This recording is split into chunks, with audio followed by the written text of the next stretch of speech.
네, 오늘은 고린도전서 1장 18절에서 31절 말씀을 통해서 자랑하는 자는 주 안에서 자랑하라 라는 제목으로 하나님 말씀을 나누겠습니다. 자랑하는 자는 주 안에서 자랑하라. 고린도전서 1장 18절에서 31절입니다. 고린도전서 말씀의 본문으로 들어오기 시작하면서 4장까지 저희가 계속해서 교회 안에 있었던 분쟁의 문제를 조금 더 구체적으로 다루고 있습니다. 어떻게 분쟁이 일어났는지, 그 원인이 무엇이었는지를 세세하게 지금 파헤치고 있고요. 혹시 우리 안에 그런 분쟁의 요소가 있지는 않은지 점검해 가고 있습니다. 계속 앞에 불렀던 찬양 가사처럼 또 제 뒤에 써 있는 올해의 목표처럼 교회가 함께 지어져 가기 위해서는 그 함께 지어져 가는 것을 방해하는 요소들을 제거해야 되는데요. 그것의 대표적인 문제점, 방해물이 바로 분쟁이라는 겁니다. 분열, 교회가 갈라지는 겁니다. 그래서 주님께서도 간절히 아버지께 기도하실 때에 교회의 하나됨에 대해서 기도를 하셨던 겁니다. 아버지와 제가 하나인 것처럼 저들로 하나가 되게 해주십시오라고 주님께서 기도를 하셨습니다. 고린도 교회 가운데 있었던 이 분쟁의 양상이 표면적으로는 어떻게 드러났느냐, 지난주에 저희가 살펴본 것처럼 교회의 인도자들을 중심으로 각각 찢어지는 그런 분파로, 파벌이 나눠지는 그러한 양상으로 나타났습니다. 그런데 그 분쟁을 일으키는 원인을 더 깊이 들여다보면은 사실 성도들이 그리스도나 그리스도의 십자가보다 더 중요하게 여긴 무엇인가 있었기 때문이다 라고 말씀을 드렸습니다. 그리스도가 아니라 다른 것들을 더 중요하게 여기는 문제, 그것이 분쟁을 일으키는 원인이었다라는 겁니다.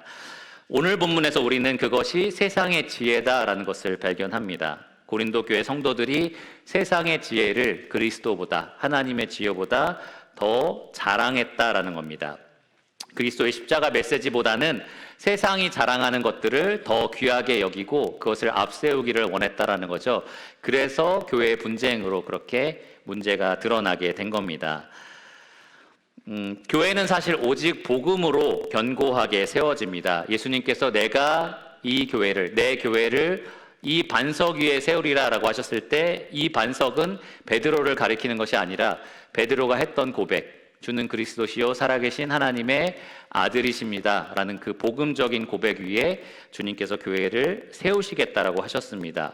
그런데 교회를 함께 지어가야 할 성도들이 그 고백, 복음적인 고백이 아니라 세상적인 것들을 중요하게 여기기 시작한다면 교회는 절대로 건강하게 세워질 수가 없습니다. 실제로 그 교회가 대형 교회일 수도 있어요. 규모가 엄청나서 막 수만 명이 모이는 교회일 수도 있습니다. 또 교회 재정이 빵빵해서 진짜로 매주, 매달 걷어들이는 헌금이 엄청나게 클 수도 있습니다. 시스템이 엄청나게 잘 갖춰져 있고 프로그램도 너무 좋아서 주일에 성도들이 원하는 것들을 배울 수 있고 특히 성경이 아니라 악기도 배울 수 있고 과외도 받을 수 있고 막 이런 프로그램이 정말 잘 짜여진 교회들도 굉장히 많습니다. 근데 그것이 건강한 교회를 증명하는 것은 아니다라는 겁니다. 정말로 성도들이 세상적인 것들을 중요하게 여기고 있다면 그런 모든 것들을 다 갖춘 교회라고 할지라도 작은 틈만 보이면 쉽게 무너질 수 있는 그런 연약하고 부실한 상태다라고 우리가 진단할 수가 있습니다.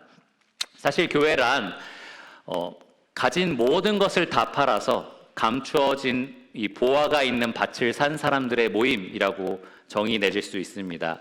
우리는 모든 것을 다 팔아도 더 이것이 값지다라고 여기는 보화를 발견한 사람들입니다. 그 보화가 무엇입니까? 별관이요? 아니죠. 예수 그리스도입니다. 예수 그리스도, 그리고 그분의 복음입니다. 그것이 가장 값지다라고 생각한 사람들, 그래서 모든 것들을 다 팔아서 그것을 사기를 원하는 사람들이 모인 곳이 바로 교회입니다. 그런데 그분이 아닌 다른 것을 자랑하고 앞세운다라고 하면 벌써 분열의 조짐이 있는 겁니다. 성도라는 것은 예수님의 부르심을 가만히 생각해 보면 이 소유물, 세상적인 것들뿐만 아니라 부모, 자녀, 그리고 사랑하는 사람들 뿐만 아니라 자기 목숨보다 더 그리스도를 소중하게 여기는 사람이어야 합니다. 나보다 자기 목숨을 귀하게 여기는 것, 앞장 세우는 것, 나에게 합당하지 않다 주님께서 분명히 말씀하셨습니다. 우리 모두는, 여기 계신 모든 그리스도인들은 그래서 예수 그리스도를 가장 소중히 여기는, 가장 값지게 여기는 그러한 사람들입니다.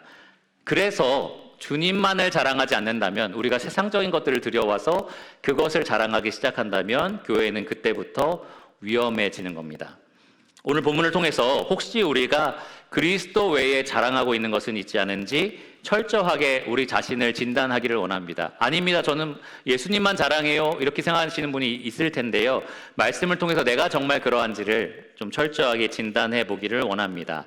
그리고 바울처럼 내가 우리 가운데 오직 그리스도와 그가 십자가에 못 박히신 것 외에는 알지 아니하기로 작정하였다. 우리가 그렇게 작정하기를 원하고요. 그래서 한 마음으로 이 교회를 견고하게 세워가기를 원합니다. 본문을 제가 읽고요. 그리고 분쟁의 원인부터 살펴보겠습니다. 본문은 고린도전서 1장 18절부터 시작하고요. 31절에서 마칩니다. 찾으신 줄 알고 제가 읽겠습니다. 십자가의 도가 멸망하는 자들에게는 미련한 것이요 구원을 받는 우리에게는 하나님의 능력이라. 기록된 바 내가 지혜 있는 자들의 지혜를 멸하고 총명한 자들의 총명을 폐하리라 하였으니 지혜 있는 자가 어디 있느냐? 선비가 어디 있느냐? 이 세대의 변론가가 어디 있느냐? 하나님께서 이 세상의 지혜를 미련하게 하신 것이 아니냐? 하나님의 지혜에 있어서는 이 세상이 자기 지혜로 하나님을 알지 못함으로 하나님께서 전도에 미련한 것으로 믿는 자들을 구원하시기를 기뻐하셨도다. 유대인은 표적을 구하고 헬라인은 지혜를 찾으나 우리는 십자가에 못 박힌 그리스도를 전하니 유대인에게는 거리끼는 것이요 이방인에게는 미련한 것이로되 오직 부르심을 받은 자들에게는 유대인이나 헬라인이나 그리스도는 하나님의 능력이요 하나님의 지혜니라. 하나님의 어리석음이 사람보다 지혜롭고 하나님의 약하심이 사람보다 강하니라. 형제들아 너희를 부르심을 보라. 육체를 따라 지혜로운 자가 많지 아니하며 능한 자가 많지 아니하며 문벌 좋은 자가 많지 아니하도다. 그러나 하나님께서 세상에 미련한 것들을 택하사 지혜 있는 자들을 부끄럽게 하려 하시고 세상에 약한 것들을 택하사 강한 것들을 부끄럽게 하려 하시며 하나님께서 세상에 천한 것들과 멸시받는 것들과 없는 것들을 택하사 있는 것들을 폐하려 하시나니 이는 아무 육체도 하나님 앞에서 자랑하지 못하게 하려 하심이라.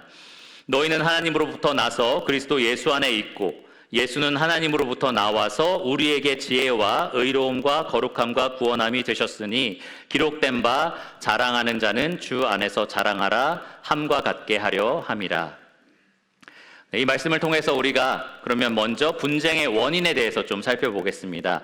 사도 바울은 오늘 본문 방금 읽은 이 내용에서 너희가 지금 이것 때문에 분쟁하고 있지 않느냐라고 구체적으로 꼬집어서 말하고 있지는 않습니다. 그런데 충분히 합리적인 추정은 가능합니다. 방금 읽은 이 본문에서 계속 반복되는 단어가 있어요. 한글 성경으로는 13번 정도 반복이 됐고 총명이라든지 미련함, 그러니까 지혜와 반대되는 개념까지 다 포함시키면 지금 지혜에 관련돼서 굉장히 많은 말을 하고 있습니다. 지혜라는 것이 이 본문의 중심이다라고 우리가 말할 수 있는 거죠. 뿐만 아니라 그 지혜를 세상의 지혜, 하나님의 지혜 이렇게 대립적인 관계로 두고 설명을 하고 있습니다. 그래서 우리가 추정할 수 있는 것은 지금 고린도 교회 성도들이 세상의 지혜를 굉장히 내세우고 있었구나, 이 세상의 지혜에 대한 동경심을 가지고 있었구나라고 충분히 생각할 수 있습니다. 고린도 교회 성도 다 그랬다는 게 아니에요. 아마도 일부가 이 세상적인 지혜를 중요하게 여기고 자랑거리로 삼으려고 했었을 겁니다. 그리고 어쩌면 이것이 사람들이 이 리더에 따라서 분열되는 그러한 양상을 나타내는데 큰 원인으로 작용을 했을 겁니다. 알렉산드리아 출신, 그러니까 그리스 철학과 웅변에 능통했던 이 아볼로를 추종하게 되는 그러한 계기를 충분히 마련할 수 있었다는 거죠. 저 사람이 말하는 거 봐, 역시 알렉산드리아 출신이야 라고 하면서 그 사람의 지혜라든지 그 사람의 어떤 능력이라든지 이런 것들을 성도들이 동경하고 추종하고 이러면서 점점 교회가 분열되는 그러한 현상을 빚었던 겁니다. 단지 리더가 그랬던 것이 아니에요. 리더끼리는 전혀 문제가 없었습니다. 다만 성도들이 세상적인 지혜를 사랑하고 자랑하기를 원했기 때문에 그것이 작용하여서 분열의 문제를 일으키게 된 겁니다. 그런데 가만히 들여다보시면 이 고린도 교회 성도가 이 세상의 지혜만 추종했던 게 아니에요. 26절을 보시면 바울이 그들을 적나라하게 이렇게 이야기합니다. 너희가 육체를 따라 지혜로운 자가 없고 능한 자가 별로 없고 문벌 좋은 자가 많지 않다, 이렇게 이야기를 합니다. 왜 이렇게 그들의 현 주소를 이렇게 드러냈을까요? 들춰냈을까요? 마치 이런 것 같아요. 제가 여러분들에게 설교를 하면서 혹은 편지를 쓰면서 여러분 잘난 거 없잖아요. 뭐 이렇게 이제 편지를 한 거죠. 무슨 학교 나오셨나요? 재산이 많으신가요? 뭐 이런 식으로 이제 편지를 한 거죠. 들었을 때 왜 굳이 불편하게 우리한테 이런 표현을 할까? 아마도 이때 상황에 고린도 교회 성도들이 이러한 면들을 추종했기 때문에, 추구했기 때문에 바울이 이것을 썼다라고 충분히 가정할 수 있습니다. 그들은 세상의 지혜만 동경한 것이 아니고요, 세상에서 높이 평가받는 부라든지 학식이라든지 학벌, 뭐 이런 것들을 쌓기를 간절히 바랐다는 것입니다.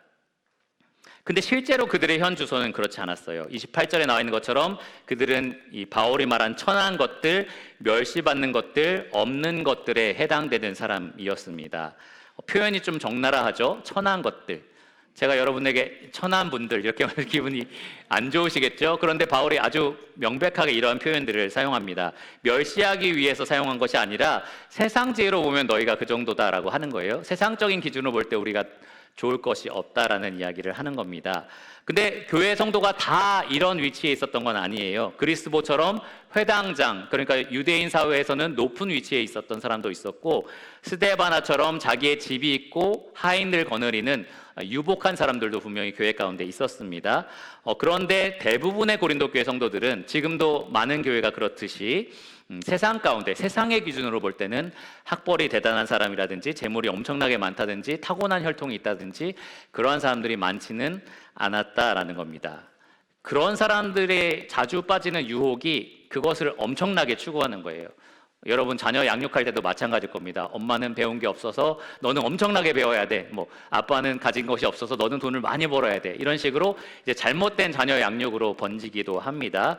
그러니까 자기에게 세상적으로 좀 노골적으로 표현해서 딸린다라고 하는 부분들, 좀 부족하다, 그래서 부끄럽다라고 생각하는 부분들을 자식을 통해서 채우려고 하는 그런 욕심이 흘러나오게 되고요. 다른 방식으로 이제 교회에서 그것으로 사람들을 차별하고 그렇게 분열을 일으키는 요소가 되는 겁니다. 그런데 여러분, 이 편지를 쓰고 있는 바울은 천하고 멸시받는 사람은 아니었습니다. 육체적으로 본다면 그렇습니다. 바울은 자기가 육체적으로 신뢰할 만한 것이 있다라고 성도들에게 이야기를 한 적이 있습니다. 빌립보서에 편지를 쓸 때 그랬었는데요. 그는 이스라엘 족속 8일 만에 할례를 받고 베냐민 지파였다라고 이야기를 합니다. 정통 유대인이다라고 얘기를 하는 거예요. 정통적으로 8일 만에 할례 받는 그 법대로 나는 유대인이 되었고 언약의 백성이 되었고 베냐민 지파라는 그 지파의 가문 중에 한 사람이고 이렇게 자랑할 만한 혈통이 있다라고 얘기를 했습니다.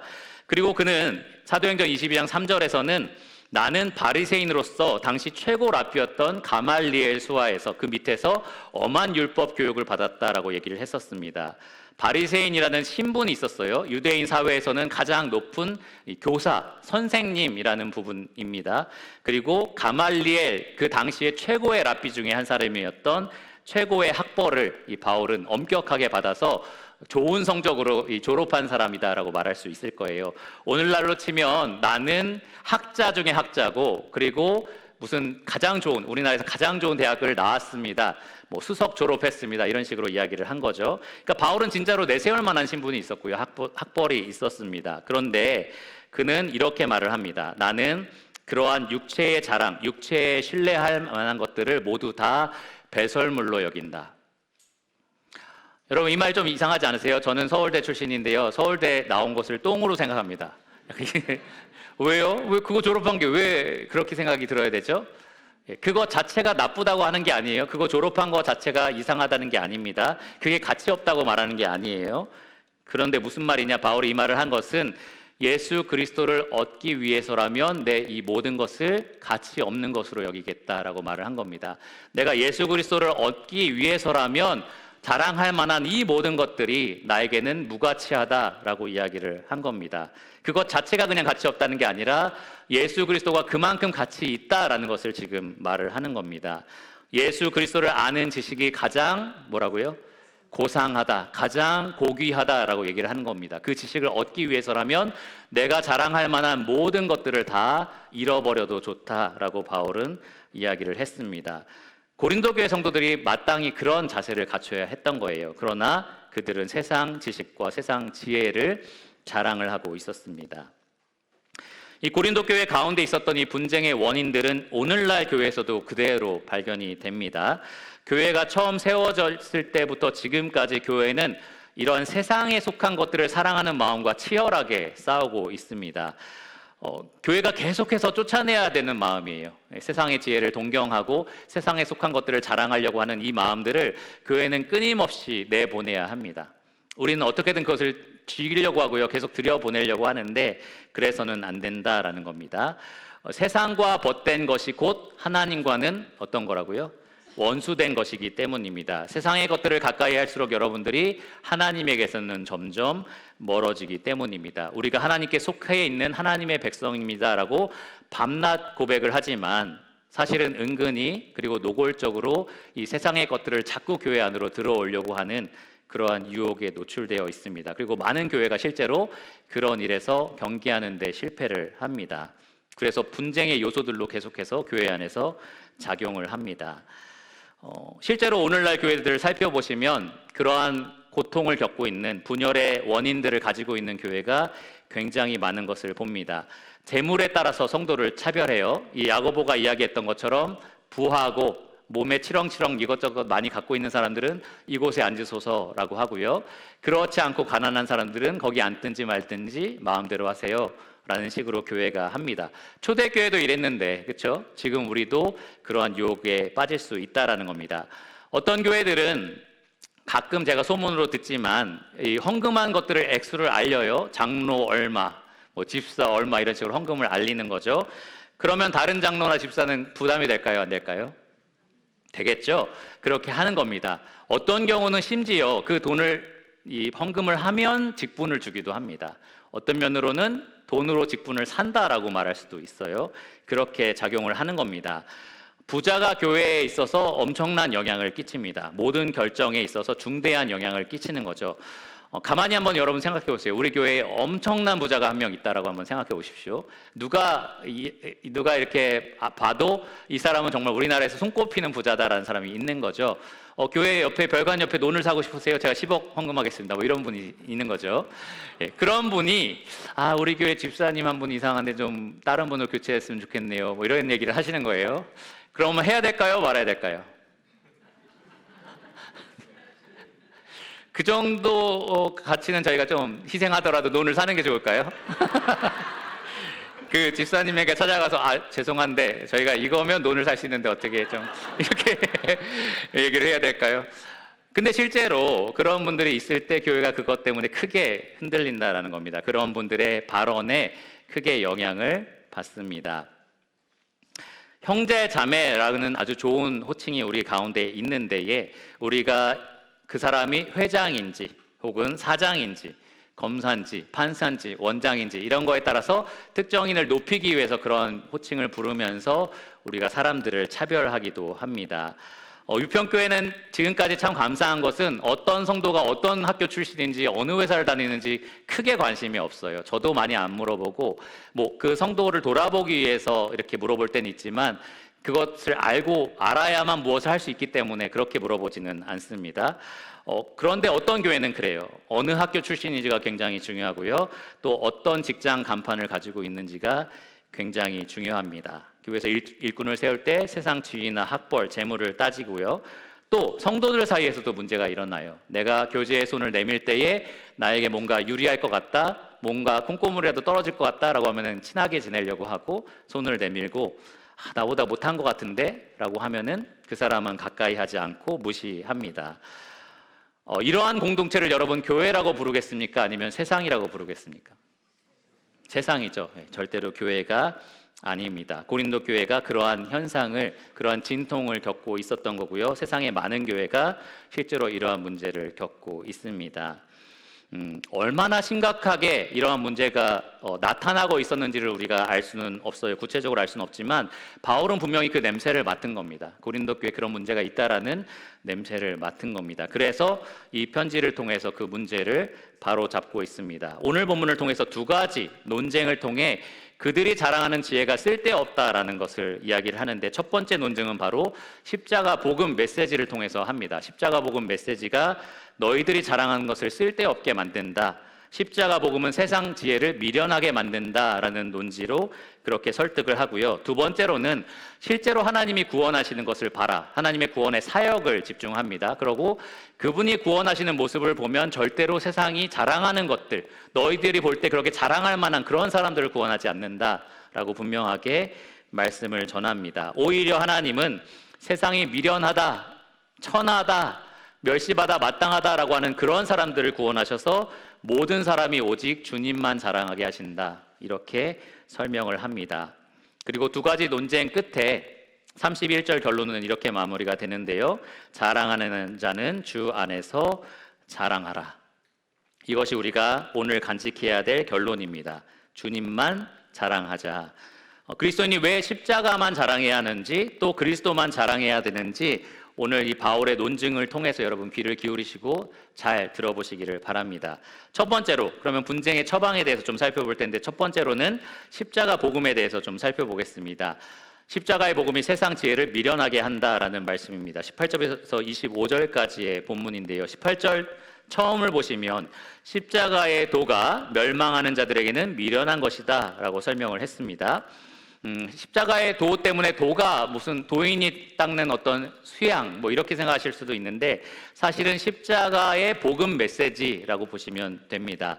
십자가를 통해서 우리에게 전파된, 전도된 하나님의 구원의 메시지를 가리킵니다. 23절에서 바울은 이 메시지의 내용을 십자가에 못 박힌 그리스도라고 표현을 했습니다. 이것이 복음의 핵심이에요. 십자가에 못 박히신 그리스도. 그리스도께서 십자가에 달리심으로써 우리의 죄를 사하는 구원을 가져다 주셨다라는 것이 십자가 복음의 핵심입니다. 그런데 여러분, 이것이 우리가 교회 안에 계속 있어 왔고 늘 들어왔던 복음이기 때문에 당연하다, 감사하다 이렇게 반응을 이끌어내는데, 세상의 지혜로 볼 때 이것이 어떤지 한번 가만히 점검해 보시기 바랍니다. 한번 평가해 보시기를 바랍니다. 신이 있는데 그 신이 사람을 죄에서 구원하기 위해서 스스로 십자가에 달려서 죽었다라는 이 논리가 그렇게 지혜롭게 들리지 않을 겁니다. 왜? 그럼 그 신이 대단한 신인가? 위대한 신인가? 라는 생각이 아마 드실 겁니다. 이 세상의 지혜를 가지고서는 도저히 이 자기가 스스로 십자가에 달려서 죽었다라는 신을 믿을 수가 없는 겁니다. 그래서 18절에 바울은 십자가의 도가 멸망하는 자들에게는 미련한 것이다 라고 이렇게 말씀을 시작을 했습니다. 멸망하는 자들이라는 말은 그들의 종착지가 곧 영원한 멸망이다라는 것을 뜻하고요. 바울은 그들을 유대인과 이방인으로 분리해서 각각 왜 십자가의 복음을 받아들이지 못하는지를 설명을 했습니다. 22절 보시면 유대인은 표적을 구하고 헬라인은 지혜를 찾습니다. 유대인은 정말 이분이 메시아다라는 확증할 수 있는 표적을 계속해서 구하는 거예요. 우리가 당신이 메시아라는 것을 믿을 수 있도록 증명하는 증거들을 보여주세요라고 계속해서 구하는 겁니다. 주님이 이 땅에 계실 때도 구했고요. 충분히 보여주셨지만 그들은 가지고 있는 그 지혜로 믿을 수가 없었습니다. 자기 기준을 만족시켜야 믿겠다라고 했지만 충분히 만족시켰지만 그들은 믿지 않았다라는 거예요. 왜 그러냐면은 그들에게 있어서 십자가에 달린 메시아라는 것이 절대로 받아들일 수 없는 것이기 때문입니다. 구약시대에 계속해서 약속되었던 메시아라는 것은 이 이스라엘의 원수를 물리치고 완전히 멸망시키고 이스라엘을 속량하는 자여야만 했거든요. 그런데 그가 원수 로마인의 손에 붙잡혀서 사형을 당하고 십자가, 가장 나무에 달려서 저주받는 그 자리에서 죽었다. 어떻게 그를 메시아로 받아들일 수 있느냐? 이것이 유대인이 가지고 있는 문제였습니다. 그래서 바울은 유대인에게는 거리끼는 것이다 라고 23절에 말을 해요. 이방인도 마찬가지입니다. 그리스 신들을 생각해 보세요. 사람과는 완전히 차원이 다른 초자연적인 존재가 신입니다. 어마어마한 능력과 지혜를 가지고 있는 그러한 신이 있어야 합니다. 신전도 그래서 의리의리하게 짓죠. 그런데 지금 이 신은 사람의 모양으로 나타나는 것도 그런데 사람에게 잡혀서 죽었다라고 말을 하는 거예요. 어떻게 그런 존재를 우리가 신이라고 말할 수 있느냐? 초자연적인 존재라고 말할 수 있느냐? 이방인에게 있어서도 이것은 미련한 겁니다. 그들을 만족시킬 만큼 지혜로운 소식이 아니었던 겁니다. 그래서 유대인이나 이방인이나 십자가의 지혜는 그들에게 미련한 것이 되고 맙니다. 근데 바울은 여기 단지 세상의 지혜로 십자가 복음을 보면 미련해 보인다라고 말한 것뿐만 아니라 한 발 더 나아가서 그것이 하나님의 의도다라고 이야기를 했습니다. 하나님이 의도적으로 십자가 복음을 세상의 지혜로는 이해할 수 없도록 그렇게 막으셨다라고 분명하게 말을 했습니다. 본문 21절을 보시면 이렇게 말을 해요. 하나님의 지혜에 있어서는 이 세상이 자기 지혜로 하나님을 알지 못함으로 세상의 지혜로는 하나님의 지혜를 알 수 없다라고 분명히 말을 해요. 하나님께서는 전도에 미련한 것으로 믿는 자들을 구원하시기를 기뻐하셨도다. 하나님은 세상이 자기 지혜로 하나님을 알지 못하도록 막으셨습니다. 그리고 그들이 미련하다라고 말하는 십자가 복음으로 오히려 사람들을 구원하기를 기뻐하셨다라는 겁니다. 그 복음 메시지로 사람들을 구원하기를 기뻐하셨습니다. 예수님이 이 똑같은 의미로 아버지 하나님께 독백으로 기도하신 장면이 있습니다. 마태복음 11장 25절과 26절인데요. 이렇게 말씀하셨습니다. 천지의 주제이신 아버지여, 볼소이다 이렇게 된 것이 아버지의 뜻이니이다. 그러니까 예수님 앞에서 스스로 지혜 있다, 세상의 지혜를 자랑하는 바리새인이든지 율법 교사라든지 서기관들이라든지 이방인의 어떤 변론가들이 있는데 주님이 보실 때 그들은 주님을 받아들이는 데 있어서 계속해서 어려운 거예요. 계속해서 주님을 거절하고 주님을 멸시합니다. 그런데 어린아이같이 순전한 믿음을 가진, 세상이 볼 때 천하다라고 여기는 그런 사람들은 주님을 믿고 받아들이는 겁니다. 그러니까 주님이 이것을 보시고 하나님이 교만한 자들에게는 숨기셨고 어린아이같이 겸손한 자에게는 나타내고 계십니다. 그리고 이것이 옳습니다. 이것이 아버지가 기뻐하시는 뜻입니다 라고 말씀을 하신 겁니다. 하나님이 지금도 그렇게 역사를 하십니다. 사도 바울도 이것을 성경의 확증을 통해서 확신을 했습니다. 19절을 보시면 바울이 이사야 29장 14절을 인용하면서 이렇게 말을 했어요. 기록된 바 내가 지혜 있는 자들의 지혜를 멸하고 총명한 자들의 총명을 폐하리라 하였으니, 그러니까 하나님께서 이스라엘 백성에게 하신 말씀입니다. 내가 지혜 있는 자의 지혜를 폐할 것이다. 내가 총명 있는 자들의 총명을 폐할 것이다 라고 하나님이 직접 말씀을 하셨습니다. 이사야 선지자에게 하셨던 이 말씀의 배경은 다음과 같습니다. 이스라엘은 지금 예루살렘이 포위되고 있는 상황이었고 하나님께서는 놀라운 방법으로 이 이스라엘을 구원하시겠다라고 선지자를 통해서 말씀을 하셨습니다.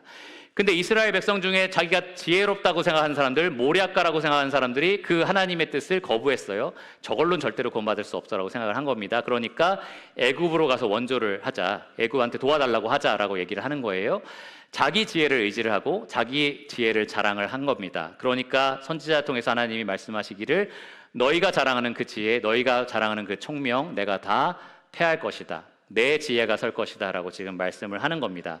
바울은 그 말씀을 그대로 인용하면서 오늘날에도 이것이 동일하게 진리다라고 말을 합니다. 세상적인 지혜로는 하나님을 알 수 없다. 하나님의 지혜로 우리가 하나님의 구원을 맛보는 것이다. 이렇게 설명을 합니다. 질문을 이렇게 던지면서 얘기를 해요. 20절 보시면 지혜 있는 자가 어디 있느냐? 선비가 어디 있느냐? 선비는 조선시대 선비가 아닙니다. 유대인들 중에서 율법 학자들을 가리킵니다. 그리고 이 세대의 변론가가 어디 있느냐? 시장이든지 공공장소에서 논리적인 논쟁을 통해서 자기의 지혜를 뽐내는 사람들을 말합니다. 이 지혜와 언변으로 사람들을 능히 이기는 사람들을 말해요. 그런 사람들이 어디 있느냐라고 묻는 거예요. 우리가 생각할 수 있는 대답은 뭡니까? 이렇게 질문했을 때 저기 있습니다입니까? 아니죠. 없습니다가 정답입니다. 없습니다. 왜 그렇습니까? 20절 후반절을 보시면 하나님께서 이 세상의 지혜를 미련하게 하신 것이 아니냐. 너희가 자랑하는 그 지혜로 하나님의 지혜를 알 수 있더냐. 너희가 그 자랑하는 그 총명으로 하나님의 복음의 그 지혜를 너희가 깨달을 수 있더냐. 그럴 수 없게 하나님이 막으신 것이 아니냐라고 말을 하는 겁니다. 근데 왜 그것을 자랑하느냐라고 지금 묻고 있습니다. 하나님께서 이 세상의 지혜를 미련하게 하셨습니다. 이 세상의 지혜로는 십자가 복음을 받아들이지 못하게 하셨습니다.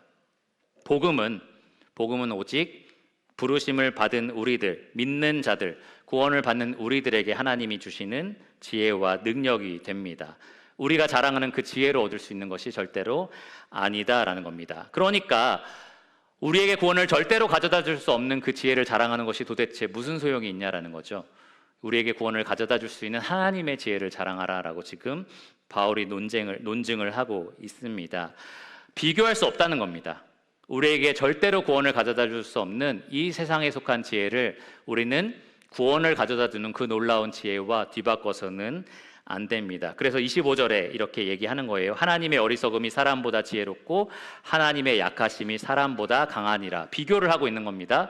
너희가 약하다고 말하는 것, 너희가 이 지혜롭지 못하고 미련하다라고 말하는 것, 그러나 하나님의 것이라면 그것이 너희가 말하는 것보다 훨씬 더 크다, 훨씬 더 지혜롭다, 훨씬 더 강하다라고 지금 비교를 하는 겁니다. 그러니까 십자가 복음보다 우리가 다른 무언가, 이 세상에 속한 것들을 더 앞세우고 자랑하는 것은 이 가치를 모르고 하는 행동입니다. 정말 말도 안 되는 가치의 차이를 무시하고 우리가 그것을 뒤바꾸는 행위다라는 겁니다. 지금은 안 통하는데요. 제가 조카들에게 가끔 5만 원짜리를 줄 때 1,000원짜리를 내밀면서 이게 훨씬 크지, 이게 훨씬 좋은 거야 라고 말할 때가 있었습니다. 훨씬 크진 않지만 어쨌든 비교해보면 더 컸어요. 지금은 잘 모르겠지만 어쨌든 컸습니다. 그러면 어린아이일 때는 조카들이 그러네 하면서 이걸 바꿔가려고 해요. 그러면서 5만 원짜리 저에게 돌려주고 1,000원짜리를 가져가는 겁니다. 지혜롭죠? 아이들에게는 그게 더 가치 있어 보여요. 진짜 가치를 몰라서 그렇습니다. 어떤 아이가 가져가서 예를 들어서 다른 조카들 여럿이 있으니까 이거 봐라 이게 더 가치 있다라고 하면서 5만 원짜리 있는 자 앞에서 그걸 자랑한다고 생각해 보세요. 진짜 가치를 아는 우리 성인들이 볼 때는 너무나 어리석은 일입니다. 그렇지 않습니까? 마치 그와 같다는 거예요. 지금은 1,000원과 5만 원의 차이를 얘기하는 것이 아닙니다. 영원한 형벌과 영원한 생명의 차이를 이야기하는 거고요. 복음을 통해서 하나님과 친밀한 교제를 맺는 것과 복음을 거부함으로 영원한 심판을 받는 것의 차이를 이야기하고 있습니다. 영벌과 영생의 그 차이를 우리가 뒤바꿔서는 안 된다라는 거예요. 여러분이 그리스도를 자랑하지 않고 세상의 것을 자랑한다면, 그것을 더 앞세우는 마음이 든다면 여러분은 지금 그것을 바꾸려고 하는 참입니다. 그러니까 여러분 그것을 하지 마시기를 바랍니다. 두 번째 논증은 26절부터 31절까지 따라오는데 하나님의 구원에 대해서 이야기를 합니다. 앞서 말한 그 십자가 복음의 논쟁, 지혜의 가치의 차이에 대한 논쟁을 실제로 그 성도들 가운데 일어난 구원의 역사를 통해서 입증을 하는 내용입니다. 26절을 보시면 형제들아 너희를 부르심을 보라. 육체를 따라 지혜로운 자가 많지 아니하며 능한 자가 많지 아니하며 문벌 좋은 자가 많지 아니하도다. 사람들을 멸시하기 위해서, 좀 핀잔 주기 위해서 지금 이렇게 말하는 것이 아닙니다. 면박 주려고 한 게 아니다는 거죠. 하나님께서 실제로 세상 지혜를 미련하게 하는 것, 세상이 자랑하는 그런 지혜를 미련하게 하신다는 증거가 바로 너희의 부르심에 있다. 너희를 한번 봐라라고 지금 이야기를 하는 겁니다. 실제로 누구에게 구원을 베푸셨는지를 너희를 보면 알 수 있지 않느냐라고 지금 입증을 하는 거죠. 그리고 27절과 28절을 보시면 분명하게 그들을 구원하신 방식을 통해서 나타난 하나님의 뜻을 3번 반복하여서 강조를 했습니다. 하나님은 세상의 미련한 것들을 택하신다. 그래서 지혜 있는 자들을 부끄럽게 하시고 약한 것들을 택하셔서 강한 것들을 부끄럽게 하시고 세상의 천한 것들과 멸시받는 것들과 없는 것들을 택하셔서 있는 것들을 패하게 하신다. 이렇게 분명하게 하나님이 주권적으로 하시는 구원의 역사를 묘사했습니다.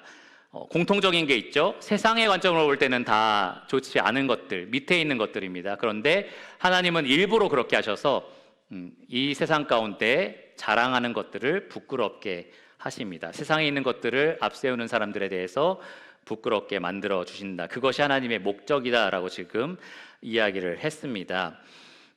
더 정확하게 표현하면 세상의 모든 똑똑한 사람 다 구원 못 받는다 이런 의미가 아니고요. 자기 스스로 지혜 있다고 하는 사람들, 자기 스스로 강하다고 여기는 사람들, 세상에 있는 여러 가지 것들을 가지고 육체의 자랑으로 삼는 그러한 사람들을 가리킵니다. 그런 사람들은 하나님이 의도적으로 택하지 않으신다라고 말씀을 하세요. 그래서 그들이 가진 모든 것들이 얼마나 헛된 것이고 소용없는 것인지를 종국에 알게 하실 것이다 라고 말을 합니다. 자기 육체를 자랑하는 자, 자기 육체에 속한 모든 것들을 자랑하는 그러한 사람들을 의도적으로 버리셔서 종말에 자기가 자랑했던 모든 것들이 결국 자기를 구원하는데 아무짝에도 쓸모없다라는 것을 그들이 알게 하신다라는 겁니다. 그러니까 아무것도 자랑할 것이 아닌 거죠. 사실은 그것이 아무런 소용이 없기 때문입니다. 그러면 믿음으로 구원 얻은 우리는 자랑할 것이 있느냐? 우리는 학벌이나 지혜나 재물을 자랑할 수 있느냐? 그렇지 않습니다. 그걸 통해서 하나님 우리를 구원하신 것이 아니기 때문입니다. 믿음으로, 오직 은혜로 하나님이 우리를 택하셨습니다.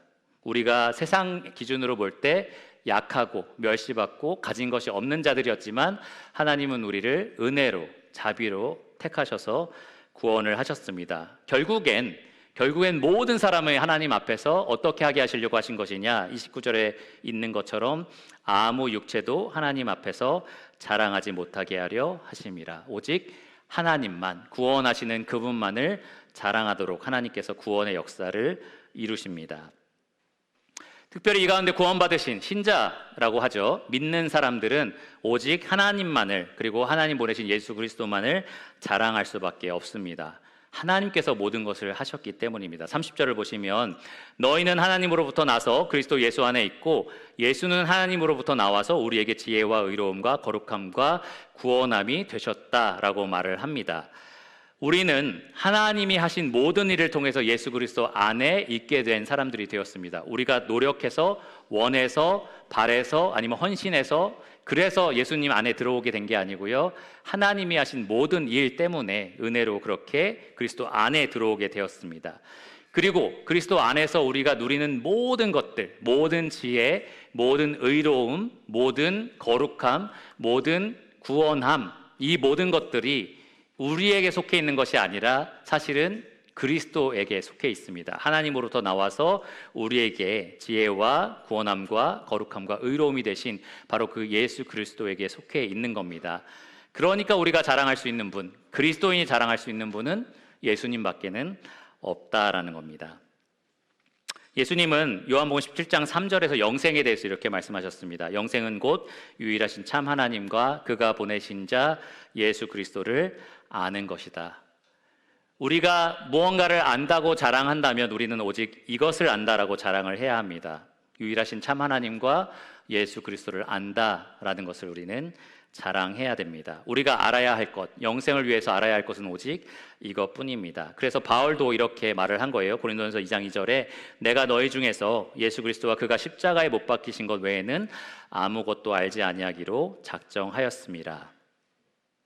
여러분 그렇게 작정하기 원하십니까? 정말 예수님만 알기를 원하십니까?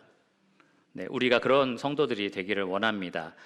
결론은 분명합니다. 31절에 나와 있는 것처럼 자랑하는 자는 주 안에서 자랑하라.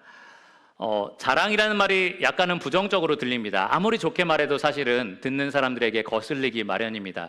하나님의 은혜로 저는 이렇게 돈을 많이 벌었습니다. 하나님의 은혜로 저는 이렇게 좋은 학교에 들어갔습니다. 하나님을 갖다 붙이긴 하는데 듣기는 아마 조금 그러실 겁니다. 자랑이라는 것이 원래 그렇습니다. 그래서 어쩌면 바울은 그렇게 너네가 자랑하고 싶니? 그러면 주 안에서만 자랑해라. 이런 식으로 약간은 비꼬는 말로 이것을 썼다라고 보는 그러한 사람들도 있기는 합니다. 그런데 사실 바울은 예레미야 9장 23절과 24절을 여기에서 인용을 하고 있습니다. 지혜 있는 자들은 지혜를 자랑하지 말고 용맹한 자는 용맹을 자랑하지 말고 오직 하나님을 아는 것, 하나님이 어떤 분이신 것을 아는 것을 자랑하라 라는 말씀입니다. 우리가 오직 자랑할 분은 하나님 한 분뿐이다. 우리가 자랑할 분은 예수님 뿐이다 라는 것을 분명하게 말해주는 겁니다. 구약시대도 그렇고 지금도 마찬가지입니다. 우리는 오직 하나님만을 자랑합니다. 여러분 만약에 여러분이 예수님을 따른다라고 늘 고백을 하지만 예수님이 아닌 세상적인 것들을 자랑한다면 그것이 모순이다라는 사실을 분명히 기억하시기를 바랍니다. 여러분이 좋아하는 학벌, 예수님은 어떤 학벌이 있으십니까? 배운 게 뭐가 있죠? 물론 지혜가 너무 뛰어나셔서 12살 때 이미 성전에 있는 학자들을 다 압도하는 지혜를 가지고 계셨지만 우리 세상적으로 내세울 만한 학벌은 없습니다. 예수님이 얼마나 많은 재물을 가지고 계셨죠? 여러분들이 다 예수님만큼만 재물이 있었으면 좋겠습니다 라고 한다면 아마 다 싫어하실 거예요. 머리 들 것도 없으신 그분처럼은 되고 싶지 않습니다 이렇게 아마 얘기를 하실 겁니다. 하나도 없으셨어요. 머리 들 것도 없으셨습니다. 사회적인 위치, 지위, 명예 뭐가 있으셨죠? 사람들에게 멸시받고 천대받는 자리에 계셨습니다. 그러니까 나는 예수님을 따른다, 예수님을 닮고 싶다라고 말하면서 세상적인 것들을 자랑한다. 나는 어느 출신이고 학교는 어딜 나왔고 직장에 어디까지 일을 했었고 이런 것들을 자랑하는 것은 예수님을 따른다라는 말과는 완전히 반대되는 정반대되는 일이다라는 것을 여러분 기억하시길 바랍니다. 세상의 지혜로 볼 때 그리스도는 자랑할 것이 하나도 없습니다. 보시기에 흠모할 만한 것이 아무것도 없다라는 거예요. 그러나 그리스도는 하나님의 지혜로 볼 때는 우리의 유일한 자랑이 되시고요, 영원한 자랑이 되십니다. 모든 능력과 부와 지혜와 힘과 존귀와 영광과 찬송을 받으시기에 합당하신 분이십니다. 그런 주님을 여러분 붙잡으시고 세상적인 지혜를 버리시기를 바랍니다. 마지막으로 이제 적용을 좀 말씀을 드리겠습니다. 자랑하는 자는 주 안에서 자랑하라. 이 말이 쉽게 오해받을 수 있는 적용이기 때문에 좀 균형 잡힌 적용을 여러분에게 말씀드리고 마치겠습니다. 어떻게 주 안에서 자랑하라는 명령을 우리가 구체적으로 실천할 수 있을까? 첫 번째로 여러분 오해하지 말으셔야 됩니다. 지혜, 부, 힘 모두 다 쓸데없는 거예요. 다 똥이야 이렇게 생각하지 마시라는 거예요. 하나님이 주신 선물입니다. 하나님이 주신 선물이고요. 폄훼할 대상은 아니다라는 겁니다. 지금 여기 부모님들 계시고 아이들이 지금 아래층에도 있고 여기도 있을 텐데요. 여러분의 자녀가 한번 여러분에게 이렇게 얘기한다고 생각해 보세요. 구원 받았다고 말하고 그러한 자녀라고 한번 생각해 보시고, 엄마, 아빠, 아빠, 엄마, 저는 이제 하나님의 영광을 위해서 열심히 공부하기로 했어요. 그래서 핸드폰하고 막 이렇게 나태하게 보내던 거 다 제가 열심히 잘 해가지고 정말 좋은 학교에 가고 좋은 직장에 가서 하나님 영광을 드러내고 싶어요. 이렇게 말을 한다는 거죠. 그럼 뭐라고 반응해야 되죠? 여러분 어떤 마음이 드세요? 넌 참 쓸데없는 지혜를 찾고 있구나. 그러지 말고 성경만 봐라. 이렇게 하실 건가요? 그렇지 않습니다. 그렇죠? 이것이 폄훼할 대상이 아니다라는 거예요. 주님께 주신 분께 감사를 하고 성실하게 주님의 영광을 위해서 사용한다면 다 아름다운 겁니다. 그 자체가 부정적인 것은 아니다라는 거예요. 그 배후에 있는 그 믿음이 잘못됐습니다. 그렇게 바라보는 것은 잘못됐다라는 거예요. 교회 안에 실제로 우리는 그런 사람들을 가끔 봅니다. 어떤 성도님이 서울대 나오셨대 이러면은 서울대 무슨 소용이 있어? 막 이렇게 얘기를 하고요. 어떤 성도가 무슨 좋은 직장에 다닌다 이러면 좋은 직장에 다녀도 다 소용없더라. 막 이렇게 얘기를 하는 거예요. 왜 그렇게 얘기를 합니까? 실제로 그 사람이 믿음에 합당한 삶을 안 살아서가 아니고요. 그냥 세상적인 그런 관점을 무작정 비판을 하는 거죠. 내가 그렇지 못했을 때 더 그런 비난이 많이 흘러나옵니다. 근데 그러한 믿음은 사실 이 성경적인 관점에서 나온 믿음이 아니고요. 공산주의 관점에서 나온 믿음입니다. 사람을 두 계층으로 나누는 거예요. 기득권과 이 지배를 받고 있는 계층으로 나눠서 무조건 기득권에 있는 사람들은 다 나쁘다. 이런 식으로 부정적으로 바라보는 겁니다. 주님 안에 있는 사람들은 주 안에서 모든 것을 자랑할 수 있습니다. 주님 안에 있을 때는 다 감사하면서 자랑할 수 있고요. 주님을 위해서 사용할 수 있습니다. 아이들이 혹시 그럴 확률이 굉장히 떨어지지만 여러분이 그렇게 말을 한다면 칭찬해 주면서 그래 주님을 위해서 해봐 라고 이렇게 해주시기를 바랍니다. 그리고 내가 주님을 위해서 성실하게 했던 것들에 대해서는 우리가 스스로 칭찬할 수 있습니다. 아, 내가 주님의 영광을 위해서 열심히 했고 그래서 이런 결실을 얻었다라는 거에 대해서 그렇게 감사할 수 있습니다. 문제가 되는 것은 고린도 교회 성도 가운데 있었던 것처럼 그리스도 밖에서 오로지 세상적인 관점을 가지고 그리스도보다 더 앞세우면서 세상적인 것들을 내세우고 자랑했다라는 겁니다. 그것이 교회 가운데 분쟁의 씨앗이 되었다라는 겁니다. 우리는 적어도 유평교회 안에서는 그것이 분쟁을 일으키는 요소로 작용하지 않도록 우리가 계속해서 그것들을 제거해 나가야 합니다. 우리 교회 안에서는 적어도 사람의 가문이라든지 출신이라든지 지역, 학벌, 언변, 외모, 나이, 능력, 성별, 사회적인 신분이라든지 지위라든지 가지고 있는 재물이라든지 이런 것들이 서로를 대하는 데 있어서 교회에서 어떤 일을 하는 데 있어서 아무런 영향을 끼치지 않도록 우리가 서로 그렇게 노력해 나가기를 원합니다. 정말 우리가 자랑할 분은 우리가 힘껏 내세울 분은 예수 그리스도뿐이다 라고 우리가 그렇게 모두 동의하기를 원합니다. 받은 모든 것들에 대해서 감사함으로 하나님의 영광을 위해서 사용하기를, 성도를 사랑하는 데 사용하기를 간절히 원합니다. 마지막 세 번째로 여러분 아마 이 말씀을 통해서 정말 그리스도가 가장 귀한 분이야, 가장 자랑할 분이시지 라고 다 동의를 하셨을 겁니다. 그럼에도 난 학벌이 중요하다고 생각하시는 분 있나요? 없죠. 있더라도 손을 들지는 않으실 겁니다.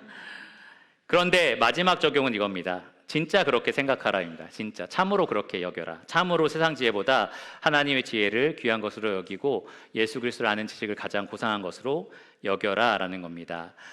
여러분의 시간 사용이라든지 아이들에게 자주 하는 말을 통해서 이것을 알 수 있습니다. 여러분 주로 아이들에게 혹은 시간을 사용할 때에 그리스도를 아는 데 많은 시간을 쓰시나요? 아니면은 세상적으로 더 많은 지혜를 얻기 위해서 사용을 하시나요? 자격증 공부에 10시간 쓰는데 성경 5분 읽는다. 문제가 있나요? 없나요? 물론 단시간에 무언가를 취득하기 위해서 노력할 시간들이 필요하긴 해요. 그런데 전반적으로 여러분 삶을 볼 때에 정말 진짜 어디에 시간을 투자하느냐라는 겁니다. 어떤 데에 물질을 투자하고 있냐라는 겁니다. 아이들에게 수학 문제 풀어라, 뭐 이것 문제 풀어라, 공부를 더 열심히 해라라는 말과 그리스도를 아는 일에 힘써라라는 말 중에 어떤 말들을 여러분 더 많이 하고 계십니까? 결국에는 그 아이들을 하나님 존전에 섰을 때에 영생으로 들어가는데 아무런 효과도 발휘하지 못하는 세상적인 지혜만 다 쌓도록 그렇게 애쓰고 계시는 건지, 아니면 진짜 이 아이들을 세상은 미련하다고 하지만 영생으로 이끄는 하나님의 지혜를 여러분 계속해서 전해주고 있는지 가만히 잘 점검해 보시기를 바랍니다. 결국에는 여러분들이 쏟아붓는 그 시간만큼, 물질만큼, 노력만큼 아이들은 반응하게 될 거고 또 영향을 받게 될 겁니다. 여러분이 진짜로 하나님을 더 귀하게 여기고 있다는 것을 삶으로 입증해 내시기를 바랍니다.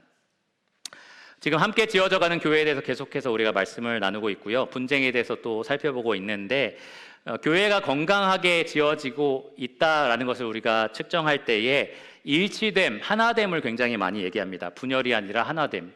근데 오해하지 말으셔야 될 것은 모든 면에 있어서 일괄적으로 다 통일돼야 된다는 건 아니에요. 그러니까 메뉴를 다 통일해야 되고, 그리고 생각도 다 통일해야 되고, 그런 말은 아닙니다. 그런데 성경적인 가치 기준에 있어서는 우리가 다 하나가 돼야 됩니다. 무엇을 중요하게 여기느냐에 있어서는 우리가 다 일치가 돼야 합니다. 어떤 사람은 이 세상의 학벌을 중요하게 여기는데 어떤 사람은 주를 아는 지혜를 중요하게 여긴다라고 하면은 둘 사이는 반드시 갈라지게 돼 있습니다. 그러니까 우리 교회는 적어도 한 가치관에 있어서는 통일돼야 합니다. 뭐냐 하면 예수 그리스도를 아는 지식이 가장 고상하다, 가장 가치가 있다라는 이 사실에 있어서는 우리가 다 일치가 되어야 합니다. 여러분이 일상 가운데 사는 데 있어서, 특별히 교회 안에서 생활하는 데 있어서 이 가치에 있어서 우리가 다 하나가 되기를 원합니다. 우리가 예수 그리스도를 얻기 위해서라면 정말 나의 모든 것들을 잃어도 좋다라고 고백할 수 있는 그러한 성도들이 되기를 원하고요. 주님께서 그러면 우리 교회를 견고하게 세워가실 것이라고 확신합니다. 기도하고 말씀을 마치겠습니다.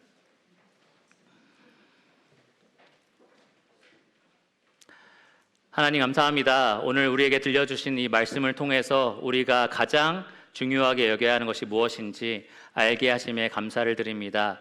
때로는 우리가 세상 가운데 섞여 살면서 세상이 중요하게 여기는 가치관을 따를 때가 굉장히 많습니다.